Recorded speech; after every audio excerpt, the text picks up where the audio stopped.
I had this young girl who was 16 looking after her, and she had experienced like pretty significant and extensive bullying throughout most of her high school experience. And while we were here, we did a lot of safety planning with her. So we worked on distress tolerance techniques, and when she's feeling those really intense emotions and might have those urges to maybe harm herself, what she can do to really de-escalate those feelings.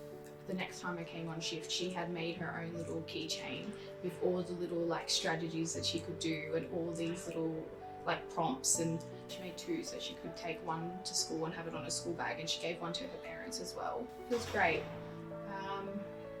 It's always great to help people. I don't know, I just love coming here. I love hanging out with the kids. I love seeing their recovery from when they come in to when they leave. It's like two different people really.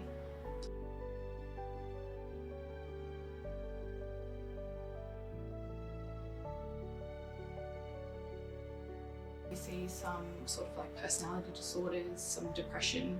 We get a lot of kids from medical wards that have had a pretty significant suicide attempt.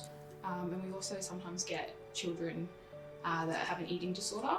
Mental health doesn't discriminate, and you can come from any background and you can come from any experience and any childhood, and you can still experience mental health struggles. One of my biggest highlights about working in paediatric nursing, and particularly mental health, I guess, is that early intervention, and we get to see young people in crisis and when they're quite unwell, but then we get to hear about them more, and maybe they'll come back and we'll see the growth and the development.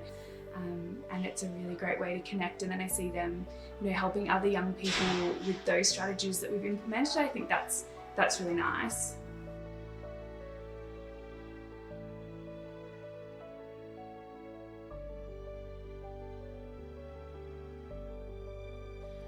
We had a young person come through, and they were having real struggle communicating with their parents how they felt and their feelings around that.